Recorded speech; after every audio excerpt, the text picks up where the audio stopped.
भगवान श्री कृष्ण के जन्म की कहानी और पौराणिक कथा। द्वापर युग में भोजवंशी राजा उग्रसेन का मथुरा में शासन था। वह बड़े ही दयालु और प्रजापालक थे। प्रजा में उनका काफ़ी सम्मान था, लेकिन उनका पुत्र कंस दुष्ट और अभिमानी था। प्रजा को कष्ट दिया करता था। जब उसके पिता उग्रसेन को यह बात पता चली तो उनके पिता उग्रसेन ने उसे बहुत समझाया बुझाया, लेकिन कंस ने अपने पिता की एक बात नहीं मानी। उल्टा उन्हें बंदी बनाकर गद्दी से उतार दिया और स्वयं मथुरा का राजा बन बैठा। कंस की एक बहन थी देवकी, जिसका विवाह वासुदेव नामक यदुवंशी सरदार से हुआ था। कंस एकमात्र अपनी बहन देवकी से बहुत प्रेम करता था। एक समय कंस जब अपनी बहन देवकी को उसके ससुराल पहुंचाने जा रहा था कि तभी अचानक रास्ते में भविष्यवाणी हुई। हे कंस, जिस देवकी को तू बड़े प्रेम से ले जा रहा है, इसी के गर्भ से उत्पन्न 8वां बालक तेरा संहार वध करेगा। यह सुनकर कंस वासुदेव को मारने के लिए टूट पड़ा। तब देवकी ने कंस से विनय पूर्वक कहा, मेरे गर्भ से जो संतान होगी उसे मैं तुम्हारे सामने ला दूंगी। उन्हें मारने से, इन्हें यानी वासुदेव को मारने से तुम्हें क्या लाभ है। कंस ने देवकी की बात मान ली, लेकिन वासुदेव और देवकी को उसने कारागार में डलवा दिया। वासुदेव देवकी की एक एक करके 7 संतानें हुई और 7 को जन्म लेते ही कंस ने मार डाला।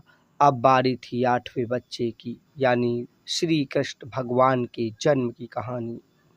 एक कथा के मुताबिक 7वें गर्भ में बलराम का जन्म हुआ। हालांकि हम श्री कृष्ण जन्म की बात कर रहे हैं। अब 8वें बच्चे यानी भगवान श्री कृष्ण का कारागार में जन्म हुआ। वासुदेव देवकी पर कंस द्वारा बड़ा कड़ा पहरा लगवा दिया गया। या देवकी के साथ नंद की पत्नी यशोदा भी गर्भवती थी। ये संयोग ही था। वासुदेव देवकी के दुखी जीवन को उनके 8वें बच्चे की रक्षा का उपाय सूझा। भाद्रपद कृष्ण अष्टमी को श्री कृष्ण जन्माष्टमी, जिसे कहते हैं कि घनघोर अंधेरी काली रात को रोहिणी नक्षत्र में मथुरा के कारागार में वासुदेव की पत्नी देवकी के गर्भ से भगवान श्री कृष्ण ने जन्म लिया। जिस समय वासुदेव देवकी को पुत्र हुआ, उसी समय संयोग से यशोदा के गर्भ से एक कन्या का जन्म हुआ, जो और कुछ नहीं सिर्फ माया थी, यानी भगवती का अवतार। जिस कोठरी में देवकी वासुदेव कैद थे, उसमें अचानक चतुर्भुज भगवान विष्णु प्रकट हुए। उन्होंने भगवान के चरणों में गिरकर भगवान से देवकी वासुदेव ने कहा, अब मैं पुनः नवजात शिशु का रूप धारण करता हूँ।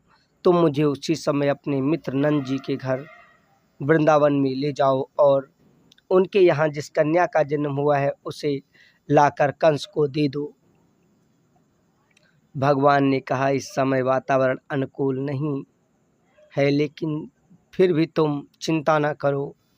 जागते हुए पहरेदार सो जाएंगे, कारागार के दरवाजे अपने आप खुल जाएंगे और उपनाथी अथाह यमुना तुमको पार करने का मार्ग खुद दे देंगी। भगवान श्री कृष्ण के आदेश के अनुसार नवजात शिशु रूपी श्री कृष्ण को सूप में रखकर कारागार से वासुदेव निकल पड़े। यमुना उपनाती हुई यमुना को पार कर नंद जी के घर पहुँचे, जहाँ उन्होंने नवजात शिशु यानी यशोदा की पुत्री के स्थान पर श्री कृष्ण भगवान को सुला दिया और उनकी कन्या माया को लेकर मथुरा आ गए। वासुदेव के आते ही कारागार के फाटक पुनः बंद हो गया। वैसा हो गया जैसे कुछ हुआ ही नहीं।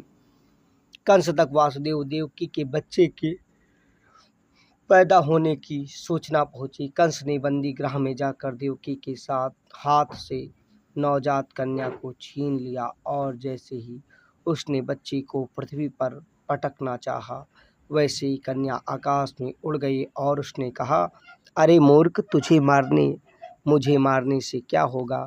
तुझे मारने वाला तो वृंदावन पहुंच चुका है और वह जल्द ही तुझे तेरे पापों का दंड देगा। श्री कृष्ण लीला के बाकी अध्याय यहीं से शुरू होते हैं। श्री कृष्ण के ये जन्म की कहानी थी। कहते हैं, राम जन्म में माता कैकेयी ने जब राम से विनती की, हे पुत्र, अगर मुझसे दुखी नहीं हो तो मेरे कोख से जन्म लेना, तो भगवान विष्णु यानी राम ने कहा, ऐसा ही होगा माँ, मैं तुम्हारे कोख से जन्म लूँगा। और दूसरी तरफ यशोदा माँ ने भी यही कहा, तो उन्होंने कहा, माँ, मैं तुम्हारे साथ बाल्यकाल व्यतीत करूँगा। इस तरह द्वापर युग में त्रेता के श्री राम भगवान देवकी के गर्भ से जन्म लेकर यशोदा के यहाँ लालन पालन बाल लीला करते हैं। ये थी भगवान श्री कृष्ण मुरली मनोहर की कहानी। इसके पढ़ने मात्र से कष्टों से छुटकारा, मोक्ष की प्राप्ति होती है। वैसे गीता में भगवान ने मोटिवेशन के सभी अध्याय एक साथ दिए हैं, जिसका नाम लेने से ही सभी कष्ट